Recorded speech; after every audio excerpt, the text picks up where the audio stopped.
Hi, everybody. Welcome to our Corporate Experiences Healthcare series featuring a virtual field trip to the Red Cross and Red Cross Blood Services. My name's Dee Dee Engel, as Jen said, and as Ms. Barber said, and I am your host today from Wender Weiss Foundation for Children. And we have partnered with the Red Cross to bring you this event. We're very excited to be back here with Andrew Hill High School and all of you from the Medical Magnet program. We're going to begin with an introduction to the Red Cross and Red Cross Blood Services from the Regional Manager of Donor Recruitment, Carrie Morris.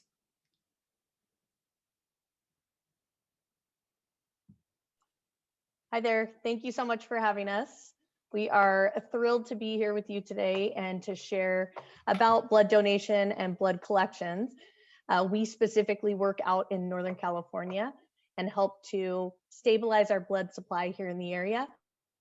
Red Cross is also responsible for providing 40% of the nation's blood, so to those in need across the nation. And so we are here today with several folks from the Red Cross, and we'd like to share a field trip with you.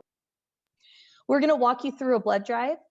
They will show you the different stations of the blood drive, where you start. And you'll see some things if you've been to a blood drive before, but not in the last year or so.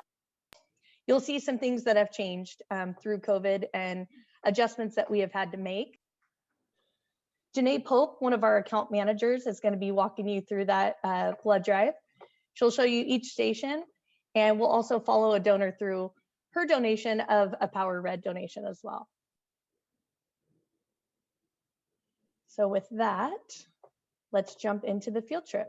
My name is Janae. I am an account manager with the American Red Cross in Northern California.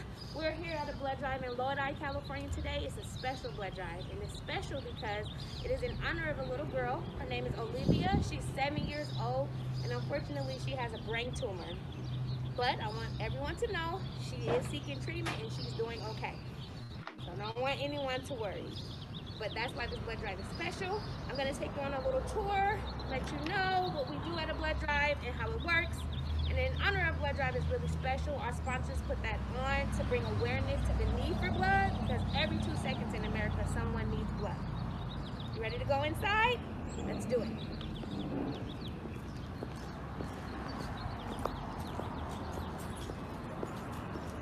Okay. So due to COVID, I do have my mask on, and it is some things that we have to do before we make it all the way in, like get our temperature checked. We have to stop here, donors stop here, read this information before they go in. It's just basic COVID information. Follow me.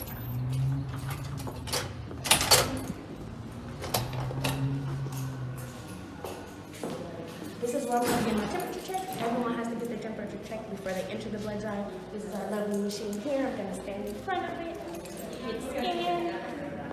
I'm a little short, so I have to get my right position. Temperature is normal. Temperature is normal. This is our check-in station. This is our lovely volunteer here, Richard. He's awesome. He's gonna check me in. Okay. Did you do your rapid pass? Yes, I did. Okay. And your ID. This is my for today. We got it. Got it. You're all checked in. We're ready to go.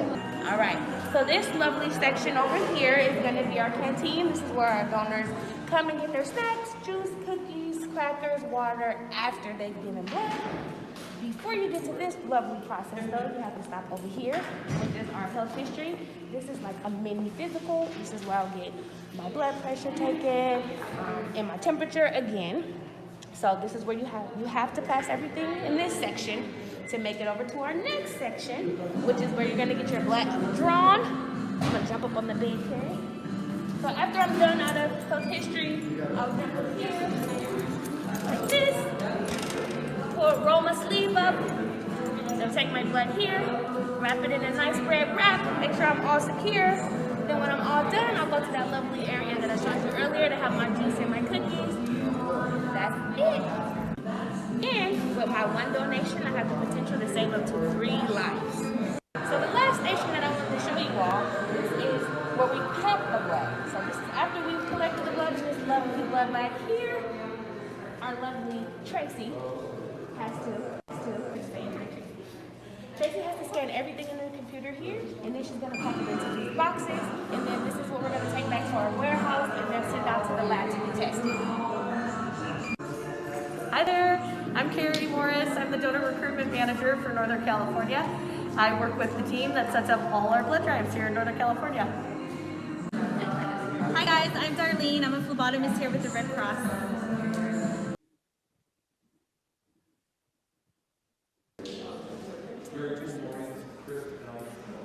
I'm Courtney. I'm the power line technician today.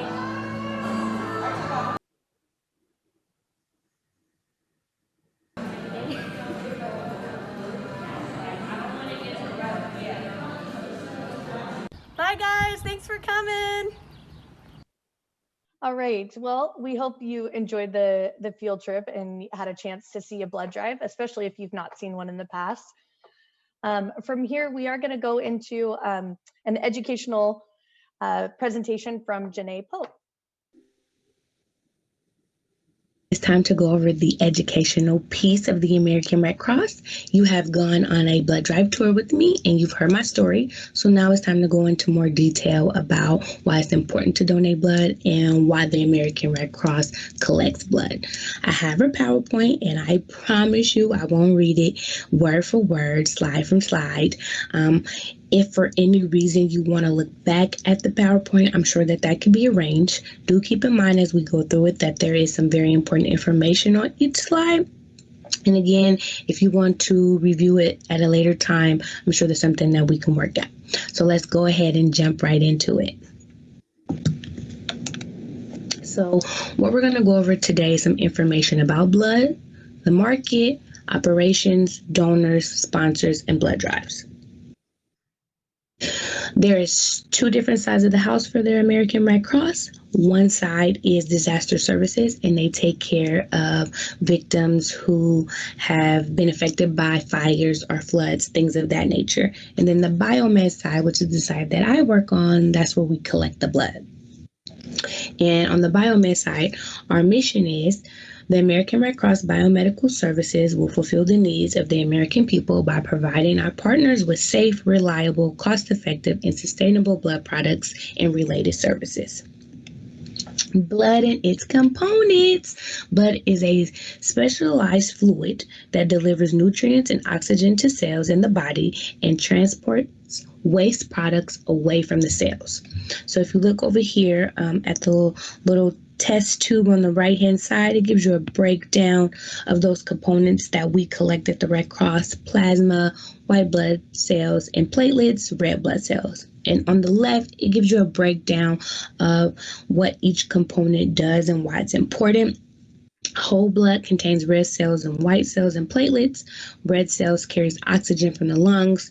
Platelets are small colorless cells in the blood, and their main function is to promote clotting and stop bleeding.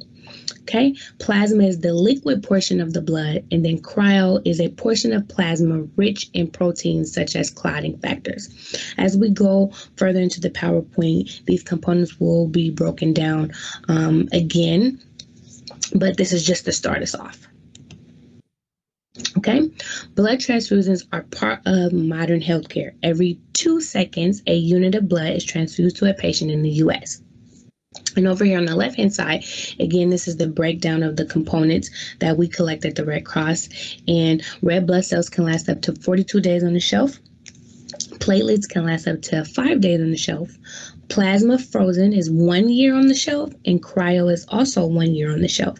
And each component serves a different purpose in the human body, and each component is used for something different. Such as red blood cells is used for trauma situations. Say you were in a car accident and when you came in, you needed blood. It's a very good possibility you're going to get red blood cells. And then platelets is used for like cancer patients dealing with leukemia and organ transplants. And then plasma is also used in trauma situations, burn situations, and also surgery. And then cryo is also used in trauma and surgery situations as well. Okay? Blood can only be transfused in the right type combinations. So basically, we have to make sure that when we give someone a unit of blood, that the blood types match, because if they do not, it can cause big problems, and we definitely don't want to do that. But a fun fact for you all to know is that O neg is the universal blood type. So say you were in an accident or something happened and you needed blood when you came into the hospital and your blood type is say A or B, you can get a unit of O neg blood because it is the universal blood type. Blood types are inherited, so you get them from your parents, your family. No one can pick their blood type. Unfortunately, it does not work that way. Blood types are determined by antigens, and there are over 600 known antigens, some unique to racial or ethnic groups. Well-matched blood can decrease the risk of complications related to transfused therapy, especially in patients who receive lifelong transfusions. It is critical to increase the number of available blood donors from all racial and ethnic groups. Donor diversity is essential to increase availability of blood products to match the needs of diverse patients. Blood needs. The need for blood is constant. Since readiness requires at least a few days to allow for testing and delivery, emergency supply means early preparation and consistency.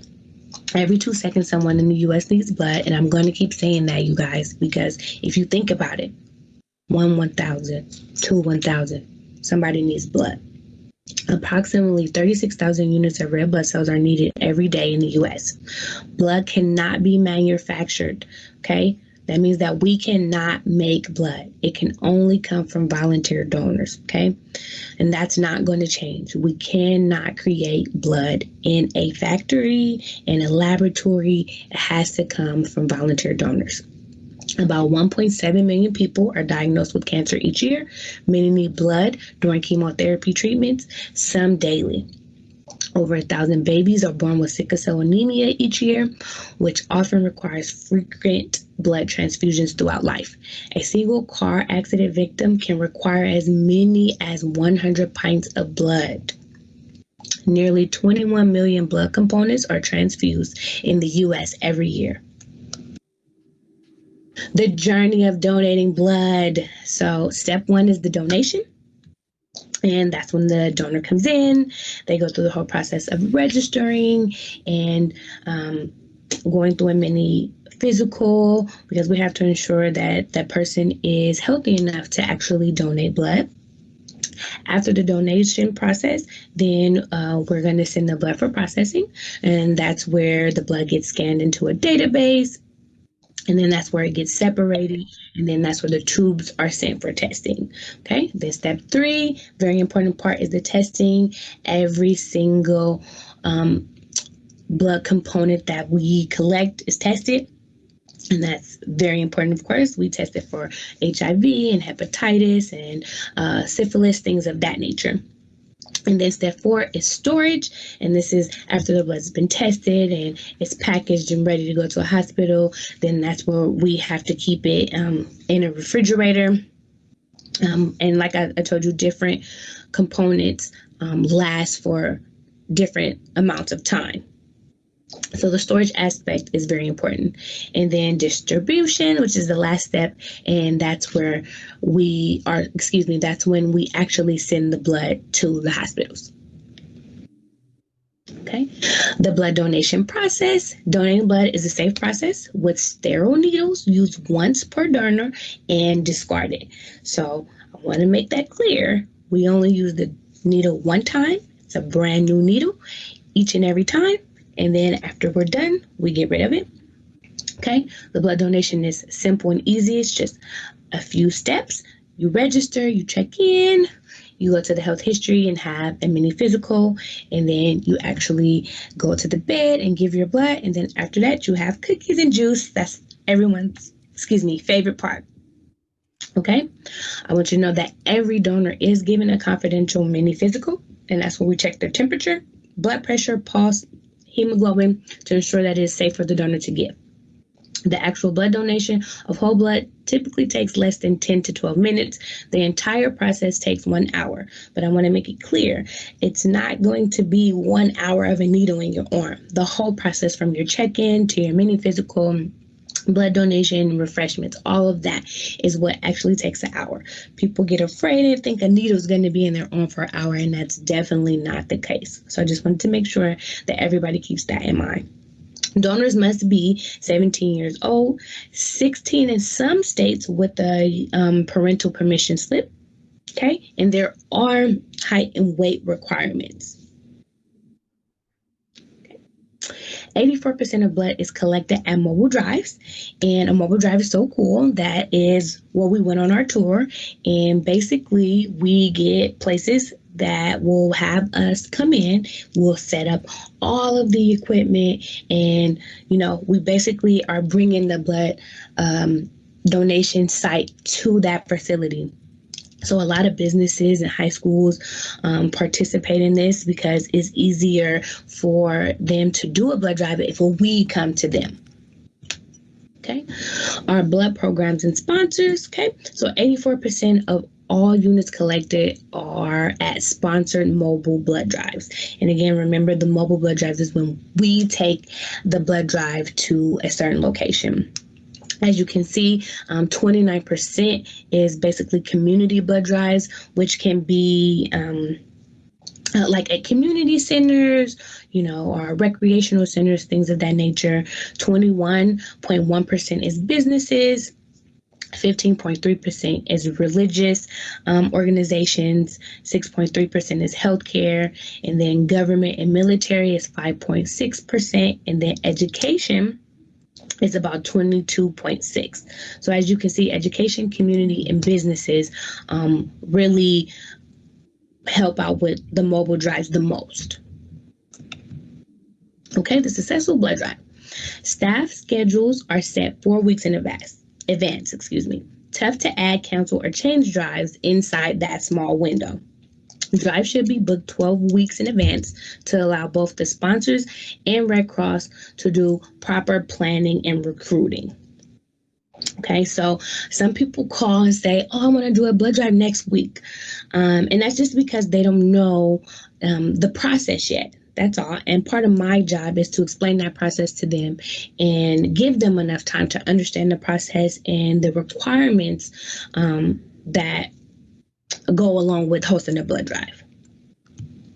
Okay, donation safety during COVID. Of course, when COVID hit last year, this was a big thing. We had blood drives, canceling left and right because, this was so new to everyone. No one knew what to expect. But as I mentioned, we're regulated by the FDA.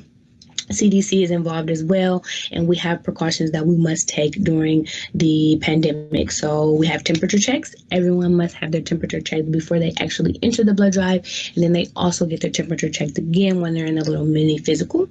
Everyone, including the staff and the volunteers, must wear a mask, donors as well.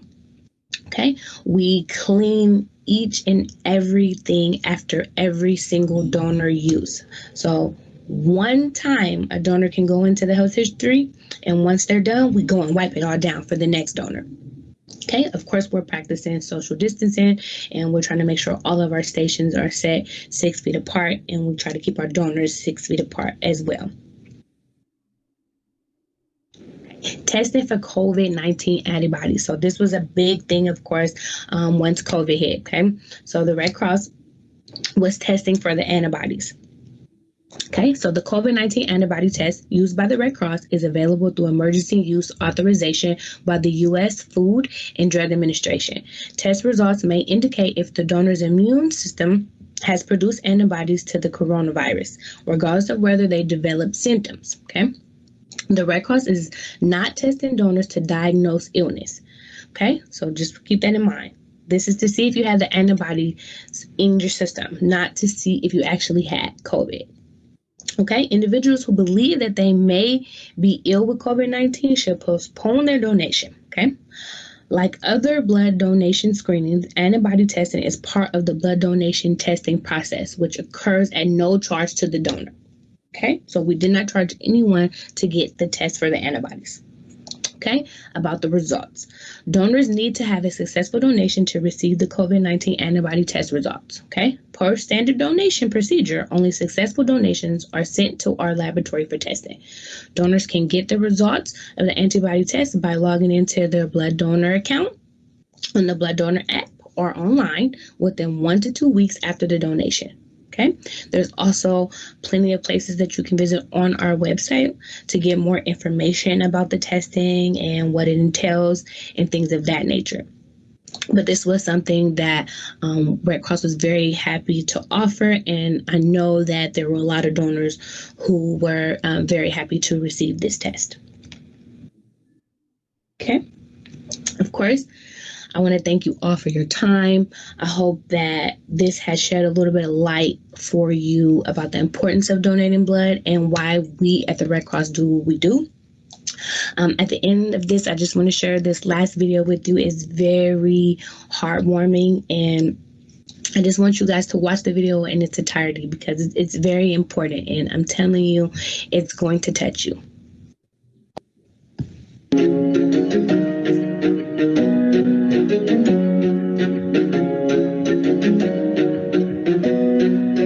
Why have you never donated blood before? Intimidated to go in. The fear of needles. And needles? I would probably just gonna check your veins. There's no needles yet. Well, I have a very special helper here today that I think might be able to help you through the process. Really? Oh, hi. Well, hi there. How are you? I'm very good, thank you. Are you scared? A little nervous. Well, I'm gonna help you get through it today. They know what they're doing. Nothing's gonna explode. Oh, good. You ready to get started? Hold your hand. Yes, please. Thank you. It's okay. If you want to hold my friend AJ, you can. Thank you. I'm gonna feel a pinch and a sting. Okay, so whatever you do, don't look at the arm. Eye contact. All right. I'm here to entertain you. Oh my goodness. Knock, knock. Who's there? Interrupting cow. Interrupting cow. Moo. Girl, I love your ripped jeans. Are your knees a little cold? 1, 2, 3. 1, 2. Dang it. Miss Emma, you are almost there. Wow, girl, you're almost done. Was that as hard as you thought it would be? No. It's easier. I should bring you every time I get a shot. There's actually a reason your helper here today is so familiar with the blood donation process. So I have a blood disease that is called sickle cell anemia type SS. I've been hospitalized over 72 times and have blood transfusions over 70 times. A blood transfusion actually saved my mom. Oh, wow. When I was 5 months old, I went into kidney failure. I needed to have a lot of blood transfusions. And when I get the blood transfusions, it makes me feel like I'm me again, like I'm a kid, I can do anything. Thank you so much. Thank you for donating From the bottom of my heart. Girl, give me a hug. Well, I think everything we've talked about that kept my focus the most. And not only I'm thankful, but my mom is too. Oh, is your mom here with you? Oh my God. Actually, all my family is very grateful. No way. On behalf of whoever's going to get your blood, thank you so much. It means so much to us. Without you, she would not be here. I never got to thank that person that gave me their blood. I could at least thank you. It means so much to my family. So thank you. I'm so proud of you. Thank you so much. Group hug. This makes it 1,000,000% worthwhile. I'm literally honored and privileged to be able to do this. Would you do it again? Oh, definitely. I would happily do it again. I feel like we should pinky promise. You're all done. I can hug you with both arms.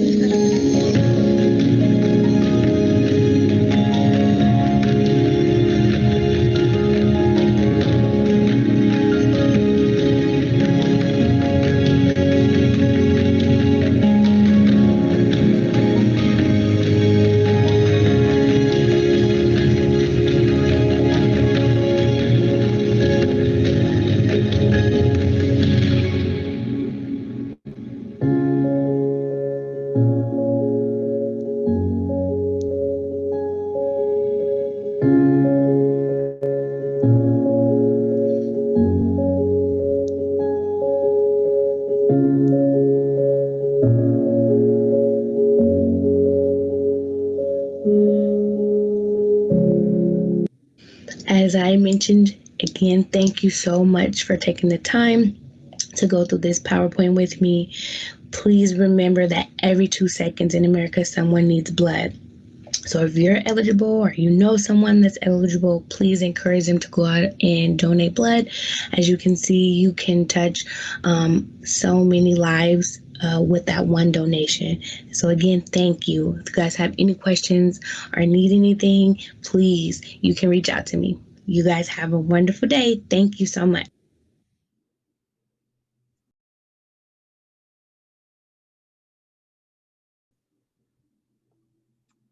All right.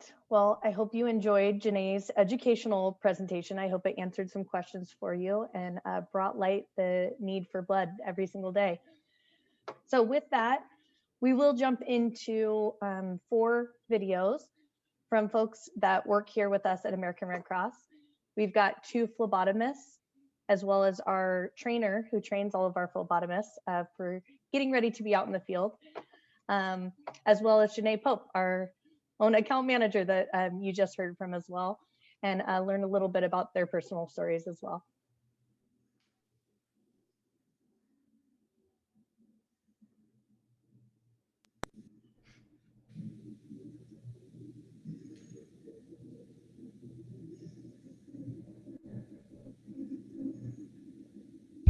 Hey guys, my name is Weedy. I work for the American Red Cross. I'm a phlebotomist and a driver for the company. I've been here for about a year now, April 27th, March a year. And I got into this job because I was going to school for nursing. I was taking my prerequisites for nursing. I was a donor in the past, so I found out you didn't need any experience to do a job like this, specifically for the Red Cross. The Red Cross has their own training. So I decided to apply, got the job, and I've been here ever since. And I love it. So what do I like most about my work is the fact that I get to interact with different people every single day. They're all unique in their own way. I get to learn new things from new people, and most of these people I would have never met if it wasn't for this job. So what qualities and personality traits do I believe are most helpful for a job like this? I believe you have to be very confident in your role and just very loving and caring for other people. And you have to be able to interact with them in a way that you would want to have someone interact with you, and just be very loving and caring towards them, and genuinely care, not just go out there and put on a customer service act. I believe a job like this requires that kind of care because you're caring for others' health, and you're also saving lives while you're at it. Hi guys, my name is Cynthia Chestank, and I've been with American Red Cross for 4 years now. And throughout my journey, I was given several opportunities to advance my skills in other areas, which I am still active in today. So I wear many hats. I'm a phlebotomist, a driver, a 2RBC tech, a charge, and a CMC. And just to give you a brief description about some of the positions. CMC stands for Collection Material Coordinator. As a blood collection material coordinator, I provide support to the collection operation by inquiring and distributing and maintaining supplies and equipment that is used in the day-to-day blood collection operation. So I work in a warehouse and I build the supply carts that we use on the blood drives, and also I store and maintain all the equipment and supplies here at the warehouse to make sure that they ain't up to par for use. Driver.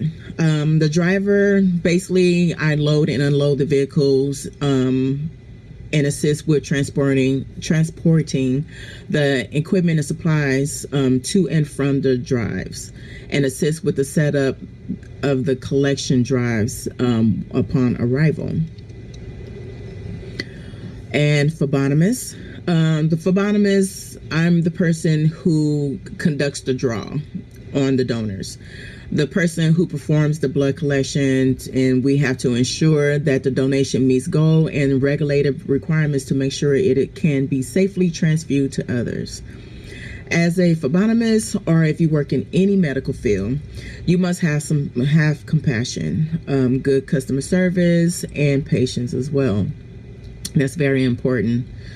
I want to always give my donor the best experience as possible when they're there. And I love making people laugh, making people smile. So sometimes I even sing and dance for my donors. You want to hear me sing? Okay.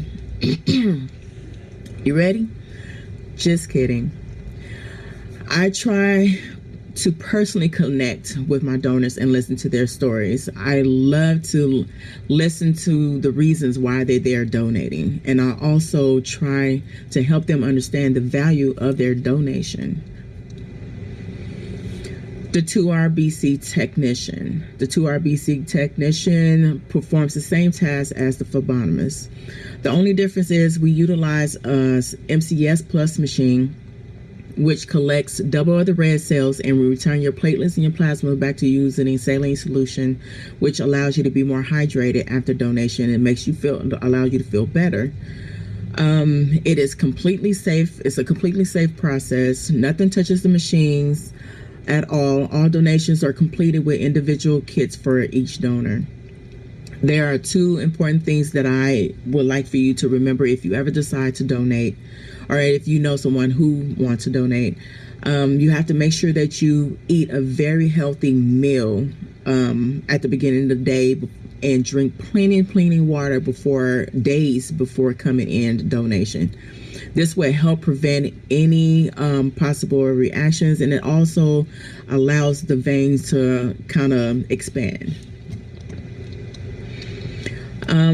Charge. Basically, the charge is the person who oversees the drives to ensure the balance of production, donor care, and quality of requirement that's required to meet daily blood collection goals. We have to always stay proactive, maintain a friendly and positive environment for the donors, our staff, and our volunteers. Also, we have to assist with complaints and concerns that may arise, or any solutions that need to be resolved. One question was asked, what or who inspired or motivated you to pursue this career? My 13-year-old brother that I lost due to a gun violence is my motivation. I remember the surgeons telling me that they administered 32 pints of blood to try to save his life. Unfortunately, because his organs were too far damaged, he didn't survive. I don't think people really know how important it is to donate until somebody they know or even themselves are infected or are in need of blood. I should know. I'm one of those people. But I'm not any longer. Because of the donors, my brother had a fighting chance to live, and I didn't know how to thank them. I have a passion for helping others, and I want to be a part of an organization that I know is dedicated to doing that and making a difference in people's lives. And I also wanted to give back, to try to say thank you to the donor, because every donor that I work with every day, I thank them. Not just because we're supposed to thank them, I really thank them because it's really mean a lot to me. Because of them donating, someone else also have a fighting chance of surviving or getting better. There are a lot of other individuals that are in need and help, like babies. We have donors that donate just for babies. Sickle cell patients, cancer patients, people who have blood disorders, and bone marrow patients as well, and the list goes on. So I made a promise to myself to continue my purpose in saving lives of others in my brother's honor. Other question is, do you plan to pursue any additional training or other position in your field? Yes, we also have to keep up to par with any training, especially if there have been any changes in policies or procedures. American Red Cross also have a lot of different other training that you can take on your own for self-improvement and etc. In addition to the training that is required for your job. Because I'm a charge, I have to be CPR certified. And as working as a phlebotomist and in the warehouse, I also have to be trained in regulated medical waste. I'm not ready now, but my next goal is to train as an OJI. As an OJI person is who trains the new hires in the field. And that would be my next goal.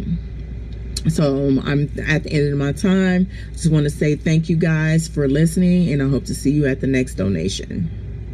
And have a good night. Bye.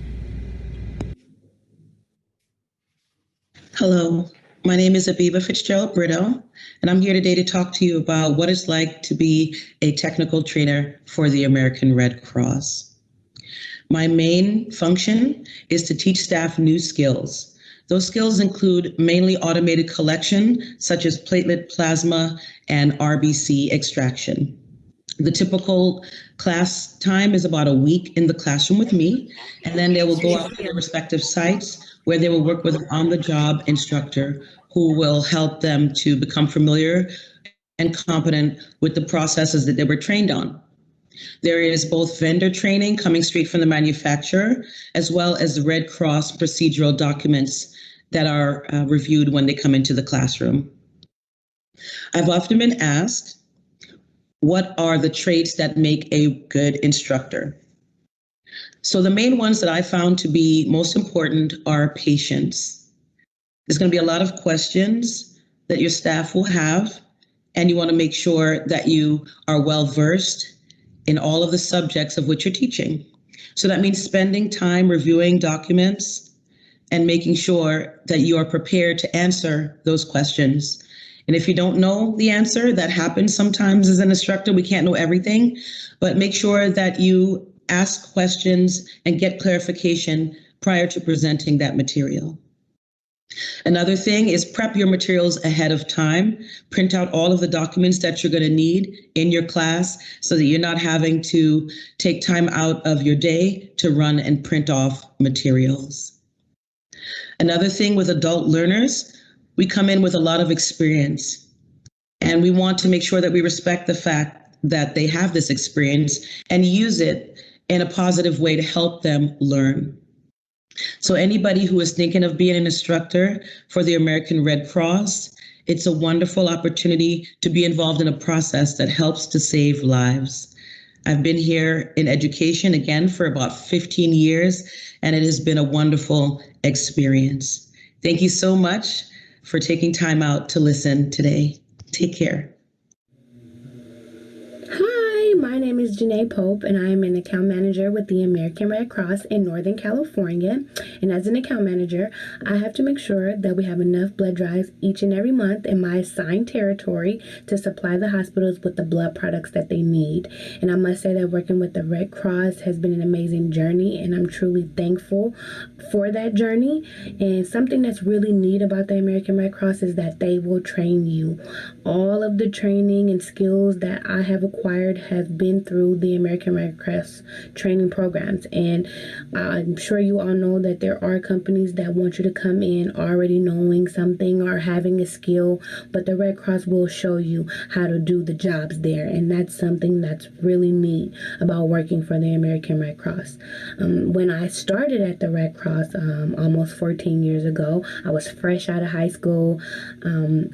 Probably graduated a month before I started, and the plan was to work at the Red Cross and get myself through college. And I did start that journey, and then life happens, and I kind of had to, put school on hold. But I am currently in college now, and I'm almost done. Yay, I'm almost at the finish line. So I just want you all to know that you can work and have a career and go to school at the same time. Now, if you can go straight to college right out of high school, that's great. But for those of you that cannot, please know that you can work and go to school at the same time. I am living proof of that. And that's something that's so cool about the American Red Cross, because they do support me in that. And they support anyone that wants to further their education And I'm just thankful that they have been supportive in that situation because they want me to pursue a higher level of education. So I'm just thankful for that. So please know that there are companies out there that will allow you to pick up skills and work and go to school at the same time. Just know that. If I had to answer the question about what I love about my job the most, it would be helping people. I'm a kind-hearted person, and helping people makes me feel good. And knowing that I had a small part to do with someone receiving the blood that they needed makes me feel good. I know I may not be the doctor or the nurse that actually gives the patient the blood, but knowing that I played a small part in that blood product being available for someone makes me feel good. And that's definitely what I love about my job the most. Not like, but love. That's what I love about my job the most. If I had to answer the question about what or who motivated me to pursue this career, I have to tell you a little story. Like I mentioned, when I started at Red Cross, I was fresh out of high school and I didn't know the importance of donating blood. I didn't. And I worked in several different departments at the American Red Cross through my career. But the one that I'm currently in, donor recruitment, that happened because in 2015, my husband was shot and needed blood. And he was able to get the blood that he needed. It was available, thank God. And because he got that blood, my family and myself were able to say our goodbyes to him because unfortunately he didn't make it, and that was due to his injuries. That wasn't because he didn't get the blood that he needed, so I'm thankful for that. And after that event, that's what changed my career. It pushed me to move over to donor recruitment because I knew that I wanted to make sure I did whatever I could to help another family that faced a similar situation that I did in 2015. I wanted to make sure I did whatever I could, my part, to make sure blood is available for anyone who needs it. And that's definitely what pushes me now. And that's definitely what has brought me to the level of being an account manager. That situation, of course, it saddened me, of course. And it was hard, I must say, but I'm thankful that it happened because it truly made me see what I wanted to do. And I enjoy what I do so much that even later on, I still want to be with the Red Cross. And what I mean by that is I want to retire from the Red Cross. That's how important the mission of the Red Cross is to me. And I'm just thankful that I've had this opportunity, and I just want you all to know that it's okay to not necessarily know where you're going right away when you get out of school. And that's okay. I've worked my way to the position that I am in, and it's okay if you have to do that. Just don't give up and don't be afraid to try, and don't let anyone tell you that you can't do something, because you can. I'm sitting here as living proof that you can have a career and go to school. You can do both, and there's nothing wrong with trying to find your path.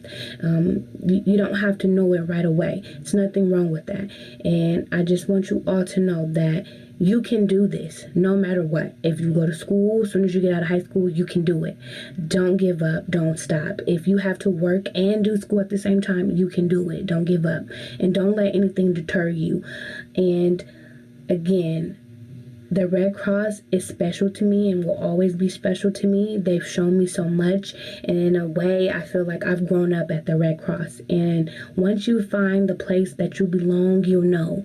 And Red Cross is definitely the place that I belong. So again, college is great. Do whatever you can to finish, but again, don't forget, you can have a career and do school at the same time. If any of you have questions or want to hear more about my story, please let me know. I'm happy to talk to you all in more detail about my journey, but I hope that my journey inspires you in some way. Don't give up, work hard, and you can get to wherever you want to be. I assure you of that. You all take care. Bye-bye.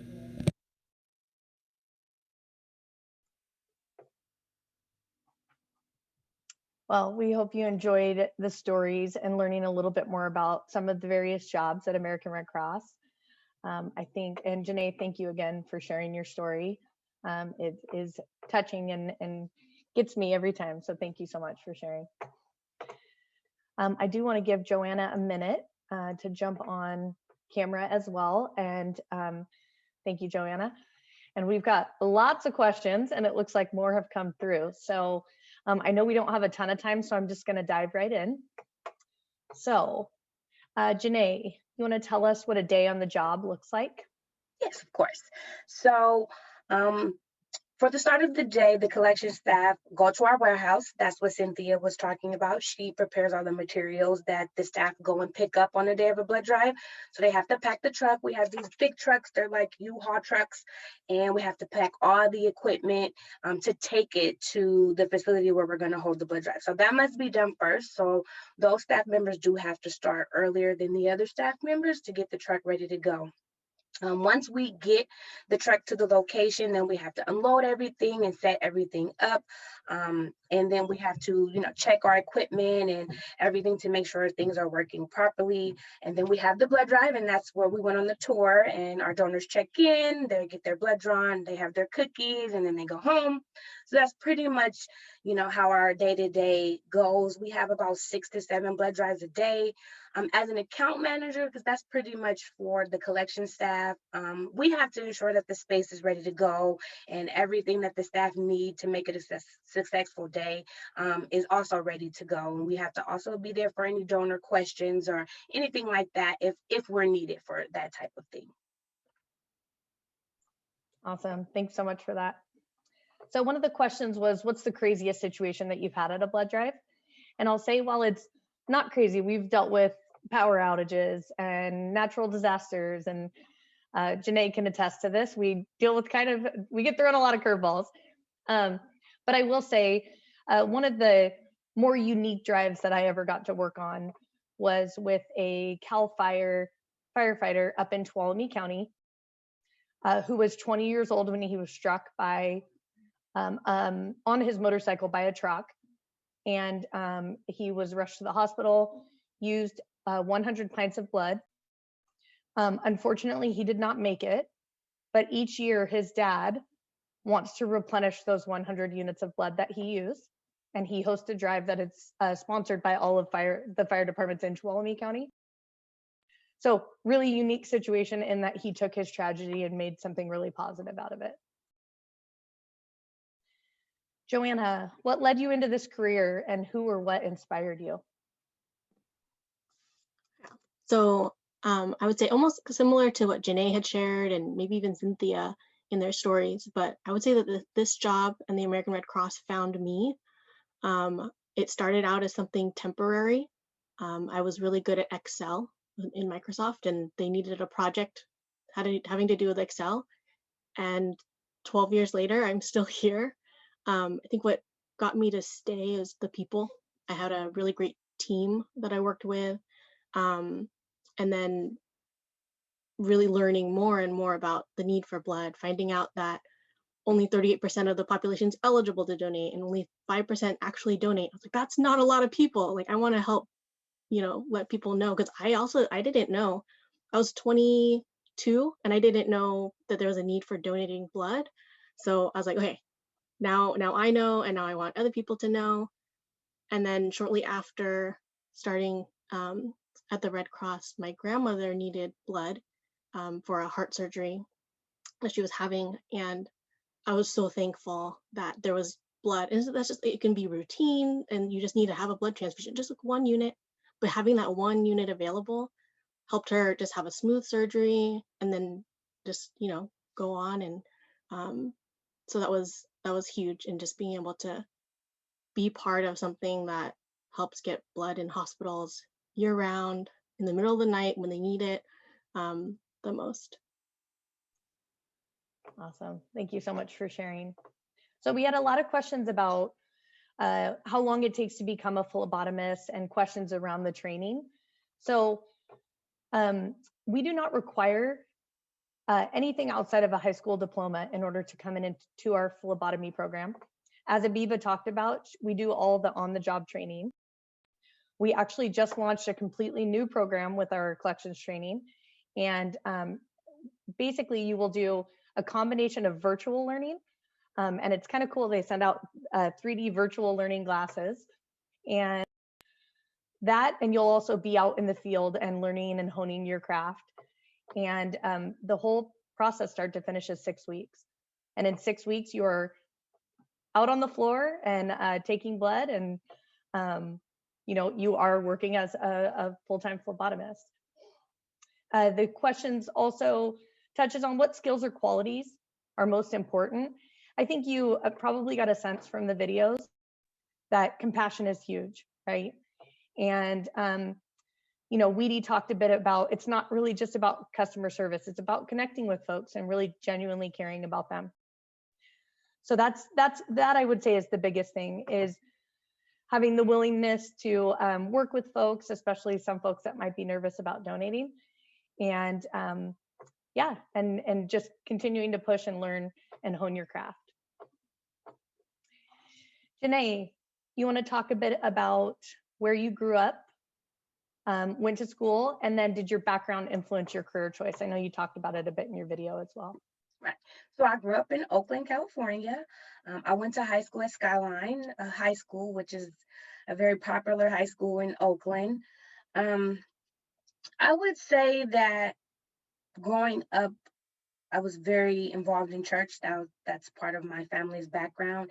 And I've been taught from an early age that you should help people in need, especially if there's something that you have that they don't. You should definitely help those type of people. So that's just something that has been, with me since being a child. So that part of growing up definitely helped influence what I do at the Red Cross.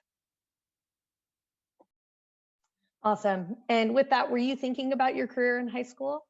And when did you start thinking about working for Red Cross? So in high school, yes, I definitely was thinking about my career.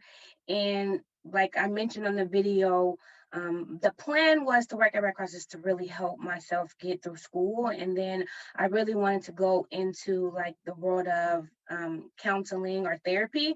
That is the original plan that I made out of high school. But like Joanna mentioned, the Red Cross kind of found me. And now I don't know what I would do without the Red Cross, actually. So yes, I was thinking about it in high school, but it wasn't the Red Cross.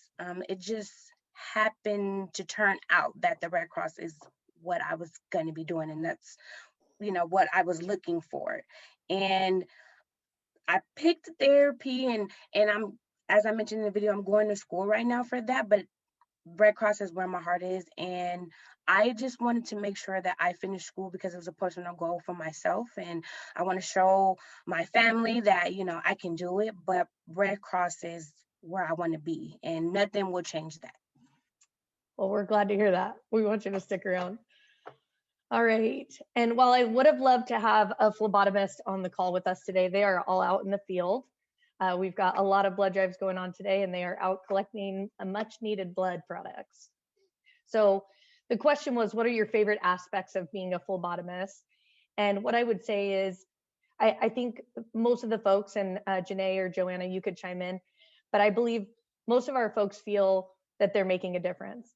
So it is hard work, and they're out in the field every day, out collecting blood, but at the end of the day, they know that they've made a difference, they've cared for others, and they truly are out there saving lives.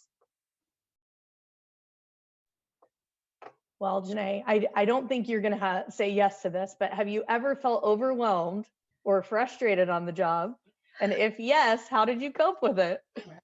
Well, as anything in life, you face challenges. And of course, I get frustrated sometimes. It's just the nature of the job because, the biggest thing we have to do is plan. And when you plan something down to the T and then something happens, it throws you off. But I've learned with the Red Cross, it's okay when things don't go exactly according to plan.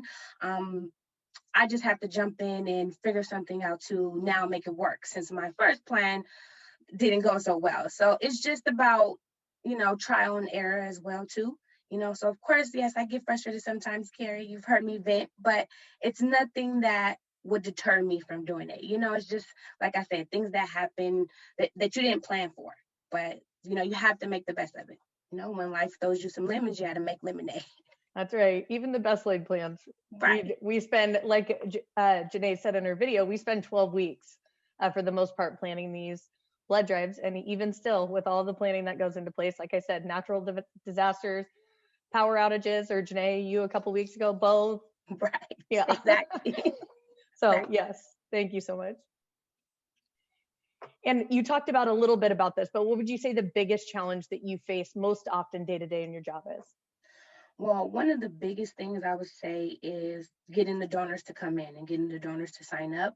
And that's because, as Joanne and I mentioned in the video, we didn't even know that before we started working at the Red Cross that it was a need for blood. So I definitely would say that that's one of my biggest challenges. So to try and get over that hump, I have to do my part in educate our sponsors, you know, the individuals who actually hold the blood drives for us, and make sure that they understand the importance of, you know, donors signing up for the blood drive, and so that they can pass that information along, so that that can put any, you know, first-time donors at ease. You know, when they understand why it's so important to sign up, then, you know, that makes a difference. So the biggest challenge, Carrie, I would say, is just trying to make sure that I get the information out there to the donors, and in turn, the donors sign up, you know, based off the information that was given to them.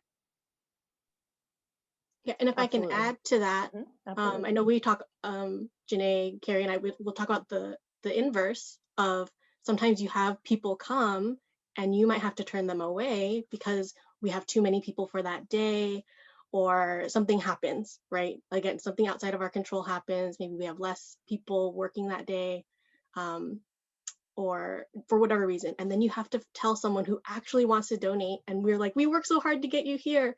And then now we have to tell you that we can't take you today, but please, please, please sign up for another day. That's also hard. Yes, very. Yeah, I think we can all agree that is probably one of our least favorite parts of the job, is having to turn away a willing and excited donor, for sure. So what kind of strategies do we use to calm a patient or calm a situation where a patient's behavior is threatening to our staff or other patients? So what I would say is, I don't think necessarily we deal with threatening behavior so much as we do with anxious, fearful folks that are coming in for first-time donation, and they're scared, very nervous, and they're, you know, we check their pulse and their pulse is racing. So I think more so that, how do we deal with it? You know, some of the videos, they talked about connecting with our donors on a personal level. You know, Cynthia joked that she sings with her donors. So I think just really connecting with them, finding out why they're there, right? Something drew them to come in. It might be a personal story, might be a personal story of someone else, but there's a reason why they came in. And I think connecting with them typically does ease their fears. Joanna, what's a difficult situation that you faced on the job and something that you're most proud of? Yeah, so my difficult situation, I would say is working with maybe a difficult person, or someone that maybe perceived as a difficult person, and winning over someone who's feeling like or is being difficult. That's a huge win for me. I can be really proud of that, and so I have a few of those in my pocket over the last 12 years. But a lot of times it's maybe someone who might get labeled as having a strong personality, right? But really, we like people with strong personality. We like people who are driven, that are on top of it, that know how to ask what they want, because they make great blood drive coordinators because they're on top of it, and they're not afraid to ask people to come and donate. But on top of maybe someone being like that, and they're upset and they're frustrated, and then I get a phone call and they're like, the website's not working, or just whatever they're frustrated about. So I get them and they're up here. And what I've learned is how, like, number one, not taking it personally, not letting it affect my emotions. And I can just say, I'm here to listen. I'm here to help. Let me understand. And this person in particular was passed from one person to another, which is already frustrating in and of itself when you're like, I just want answers. And then someone's like, well, okay, well, I'd like you to go talk to this person. And then that person says, oh, okay, I can have you talk to this person. So I think just being there for people and connecting on a human level, like has already been said, that really, yeah, I love being able to do that, even though in that moment it's like, I don't want to be here. I don't want to work with this person.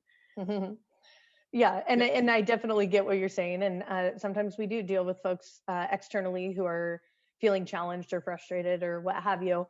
I'm sure you guys can probably gather Joanna has a pretty calm demeanor about her, so she does a great job getting folks back down here so that we can problem solve for them. Janae, what advice would you give someone who wants to pursue the same career as you? The first thing that I would say is you definitely have to have patience. You do. Like Joanna mentioned, you're going to run into those difficult situations, and you have to have patience. We cannot, be short with our sponsors or our donors, and it's really because they don't know a lot of the information. So you have to be patient with them so that you can give them a clear understanding of what they're dealing with. And the other thing, Carrie, I would say, just like everyone's mentioned in the videos and everything, is you definitely have to be compassionate. You do. You have to be understanding and loving and caring. They're going to know if you're not genuine. They're going to know. They're going to pick up on that quickly. And that's like for the donors and the volunteers and for the sponsors who, hold the blood drives for us. You have to be genuine with them. Absolutely. Thanks for that. All right, so there was a question about what other career opportunities are available here for phlebotomists and outside of the Red Cross, and then what skills and qualities do you need in order to promote? So Cynthia talked a bit in her video about she is a phlebotomist. She was hired on as a phlebotomist and then has since become a driver, a power red technician, which she mentioned is 2 RBC. That's a power red donation. And you have to be specially trained for that. So that is considered a promotion within the phlebotomy world. She's also a driver, and she talked about that she wants to become an OJI, which is an on-the-job instructor. So the folks would sit in the classroom with a BIBA and then would go out into the field and work with these OJIs to really hone their skills and become phlebotomists. Something we wanted to touch on a bit is that working for the Red Cross as a phlebotomist is very different than working, say, in a lab. So in a lab, you're taking tubes. If any of you have ever had blood drawn in a lab, it's typically pretty quick, where our folks are actually in giving blood. And, Janae talked about the time of actual needle in the arm. These folks are spending 15 to 20 minutes with, their donors. So it is a much more personal and connected feel than, say, working in a lab. Joanna, can you talk a little bit about the collections trainer role and what experiences are needed? Yeah, and I'll reiterate what Abiba talked about because she was the trainer. And she gets to work with new staff or existing staff when they're learning a new skill or maybe a new procedure, and that does happen. So she was saying that the good traits of a good instructor were patience. I think Weedy also talked about patience, knowledge, and I would say the ability to find the right answers, right? So you don't have to know everything to be the trainer, but as long as you know where to find it, and it might be similar to if you had to do like a research paper for school. It's a skill that you use later in life too. I Google stuff all the time, and so I just have to be able to find all that information and then make it bite-sized for people. And then she was talking about being prepared, getting your material ready, also skills that you would have in doing a paper. And she talked about respecting people and their backgrounds and their experiences. And then the question, there's also about, is it possible to go from being a phlebotomist to being a trainer? So yes, so Cynthia was talking about wanting to kind of go on that route. I've worked with people like in my position as kind of a support, administrative support for Carrie and Janae. I've had a phlebotomist come work with me there. I've seen the phlebotomists go into volunteer services, equipment management. There's a lot of different opportunities that pop up once you're within the organization, and yeah. Awesome. Thanks, Joanna. Yeah, I think you'll kind of gather the trend that all of us here at Red Cross have to have patience, right? I think everybody's mentioned it in every aspect of the field trip. So I did want to touch on a couple of the questions that came in chat, because I know we're getting close on time. Why do we think people are afraid of giving blood? So most often, and the most common answer is people are afraid. They're afraid of needles. And that is the number one thing that I hear from folks out in the field. I will say the number one reason why people don't give blood is because they've never been asked. So not necessarily a fear, but they just flat have never been asked. How many times can a person donate blood? So a person is eligible to donate whole blood every 56 days. So we do have certain partners that'll partner with us every 2 months to make sure that, you know, their pool of donors is able to donate every time that they're eligible every 56 days. Let's see, how did you decide you wanted to work in blood donation? So I actually previously worked for a university while I was going through school. And my uncle was battling brain cancer and very casually said that he was going to be going to get another blood transfusion. And my aunt, my cousin, any of us had no idea that he was receiving transfusions. And it was pretty regular. And he battled brain cancer for a very long time. So he received many transfusions. So that really brought to light for me the need. And he's here with us today because of donors that we work with, that like the ones we work with every day. An interesting question came through when getting blood from another person, does it change your behavior or anything else? So it's unlike organ donation, right? Where you hear these really cool stories that they take on personality traits. It's not necessarily that way. So like Janae talked in the video, we do, or in the hospitals, they will match up blood types to make sure it's compatible. But no, you're not taking away any behaviors or characteristics. Great question though. All right.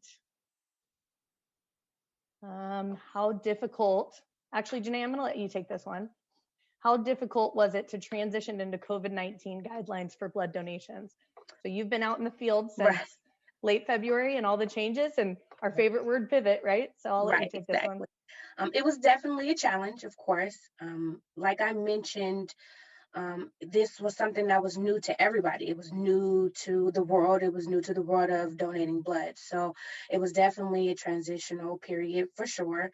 But once we got down the requirements and the regulations that we needed to follow, I think that things went smoother, because once we got the information out to the donors, they felt more comfortable. They're like, okay, so you guys are thinking about COVID-19. So, you know, and you guys are taking precautions. So once the information finally reached the donors in the community, the public, then I feel like things went smoother, Carrie. But it was just hard when, you know, everything first hit.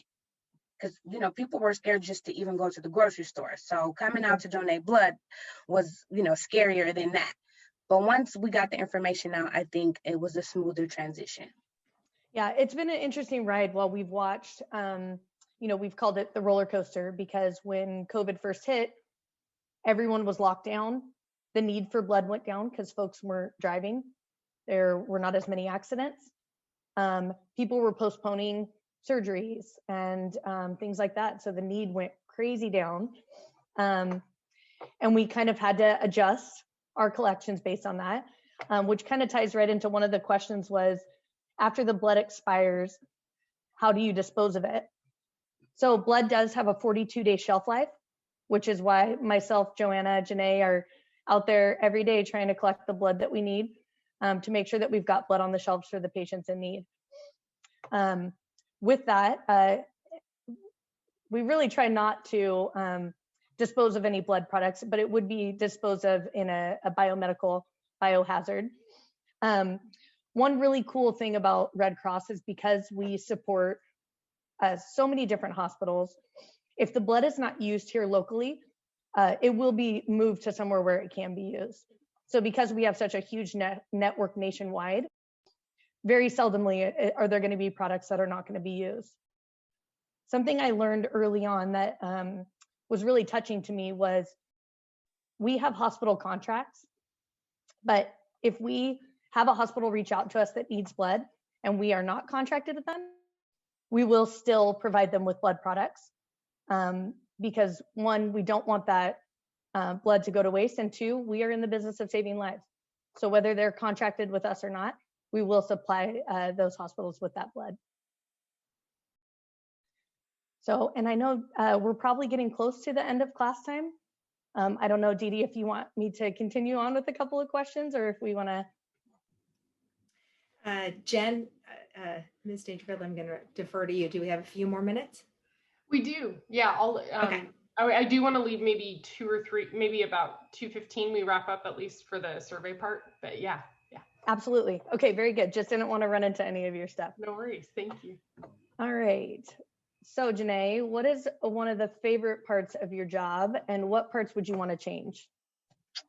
So as I mentioned in my video, my favorite part is helping people. That makes me feel good each and every day, because being out in the field, you really do see how the work that you do affects other people. And that part of it, I love. That makes me feel good at the end of the day when I go home and I've been through those challenges we talked about, Carrie. That's what, pushes me each and every day. Those smiles that I get, or those hugs, or those tears that I get for helping someone or their family member, is definitely my favorite part. And to be honest, if I could change something, it would just be my ability to actually help more people. I feel like I'm only doing a small pool in my territory, but if I could change something, it would be to expand and help as many people as I can. Well, I will tell you guys that Janae does a phenomenal job in her territory and has grown a ton just in the time that she's been an account manager. So she does touch a lot of lives, not only in the blood products she collects, but also just in her interactions with donors and folks out in the field every day. All right, Joanna, what's a big mistake that you've made on the job, and how did you fix it? The correct answer is I don't make mistakes. No, just kidding. That's right. Never. None of us do, right? So many mistakes, but it does say a big mistake. I will say for the phlebotomist, I do not envy that it's FDA regulated. So if I'm ever at a blood drive, I let them focus on what they're doing, because they need to do things exactly, precisely. So I respect the phlebotomists and all of the people in manufacturing, all of that, because that can be hard. I know for myself, if I make a mistake, I think a big part of how to handle that is to own up to it, to figure out what did I do, what did I do wrong, and it takes a lot of humility, but I have to ask for help. If it's not something that I can fix on my own, I need to tell my manager. I need to get a different department involved to just take a deep breath and say, okay, we're gonna be okay, and we can fix this. And yeah, just getting help and working as a team is how I fixed it. Awesome, thanks for that. Yeah, we all make mistakes, right? And I think our biggest thing is when we can just own it. All right, Janae, how often do you have to deal with people who are not cooperative, and how do you handle it? I would say, the nature of our job, I don't have to deal with a lot of people who are, that way. But I will say I have run into that, of course, a few times. And a big thing that I've learned doing this is they want to be heard. They want the issues that they're having, they want them addressed. So I definitely take the time to listen to what they have to say, if it's them just venting or letting me know what they're frustrated about or letting me know what can be changed. I'm all for that. So I think that that's a big way to handle it, is to make sure that I'm hearing them out and addressing their concerns.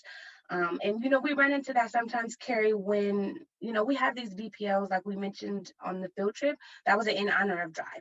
So that BPL, I'm sure, was gung-ho about everything. They wanted to do everything that they could to help out. But then I run into some sponsors sometimes where it's something that's assigned to them. It's not really something that they volunteered for. And when I run into those situations, I try to let them know how important it is the task that they've been assigned, how important it is and what it means to the world. Like, you know, those people in the video at the end of the educational piece. Exactly. So I definitely show them things like that to try to ease them into it a little bit more, to not feel like, okay, this is something that I have to do, but then, you know, change it into, this is something that I have to do, but actually this is a really good thing. So, you know, that's kind of how I deal with those situations when I run into them. Awesome. Thank you for sharing. And for those of you, she mentioned BPL several times. So that's our blood program leaders. Those are our folks that are actually in the field and sponsoring the blood drives, recruiting the donors, and hosting us so that we can collect blood. Joanna, what is some advice you would give to a student in high school who's interested in healthcare or a related career? Yeah, I really like what Janae said in hers about don't give up. I say go for it. Ask questions of the people around you, of adults, people maybe who are learning and doing the same thing. It might be intimidating, but I know if someone asks me, like kind of the questions that you're asking me, I'm like, oh, I want to answer this. You know, it's exciting. People actually like to talk about themselves a lot. So if you ask questions, they'd probably be more than happy to answer it.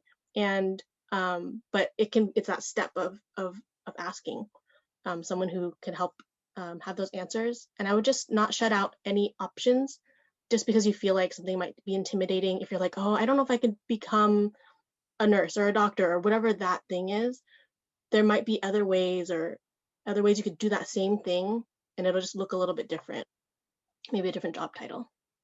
Absolutely. Thanks for sharing. All right, Ms. Dangerfield. Well, I think we are at our time, so I will turn it to you. Thank you. Guys, I know it's weird over virtual, but round of applause for our speakers. Thank you so much. Thank you all so much. Thank you so much for having us. Yeah, we really appreciate having you in our classroom. Absolutely. So students, if we do have a survey about the field trip that we'd like you guys to answer. So I've assigned it as homework in Google Classroom. I am going to go ahead and post it now. What I'd recommend is after you jump off the call, just do it right now while it's fresh in your head. It's not a super long survey. It just gives, you know, feedback on what you learned. So please just finish that. I think I put the official due time as tonight. So yeah, thank you again, everybody. All right, that's awesome. It for me. Thank you so much. Have a great day. Jen, wait, one moment. Oh, Jen, sorry. I just need to jump in with a few thank yous here. First of all, I just want to thank all of you for joining Wender Weiss Foundation for Children and the Red Cross for today's virtual field trip. It was a real pleasure for all of us to spend this time with you. And we hope you enjoyed meeting people in healthcare who love what they do. And we just wanted to introduce you to some entry-level opportunities at the Red Cross and in blood services that you might want to consider for after high school. And we have everybody's email addresses from today and are happy to share them. If you guys have any follow-up questions, we'll share them with Ms. Dangerfield as well, and she can share that with you later. And one other thing I'm also going to share with you guys is an entry-level healthcare career guide that also has additional entry-level positions in healthcare that you can consider, with descriptions and videos and links to other information, as well as free training options for those careers and summer work experience ideas. So I'll pass that along as well. So with that said, I just want to call out a heartfelt thank you to a few folks who worked really hard to make today possible. First of all, I want to thank our wonderful team from the Red Cross, Carrie, Janae, and Joanna. You guys are amazing, as Ms. Dangerfield said, and a special shout out to Carrie Morris, without whom today would not have been possible. It's been a pleasure working with you. Absolutely. Thank you. Next, I also want to give a huge thank you to our awesome partner at Andrew Hill High School, Jen Dangerfield Barber, thank you so much for working with us on today and on these events. I also want to shout out to Amy Wender from Wender Weiss Foundation for Children for her ongoing support for this program. And finally, but especially, I want to thank all of you students for joining us today and for your engagement and participation. We loved being with you. So thank you, and passing it back to Thank you, Didi, for all the work you did to help to put this together also. We appreciate you. All right, guys, that being said, you may hop off the call if you'd like. Finish your survey, please. Maybe finish before you hop off. But if you would like to go work asynchronously, you may do so. All right. See all of you on Thank Monday. you again. Thanks for the opportunity. Take care, everyone. Thanks, everybody.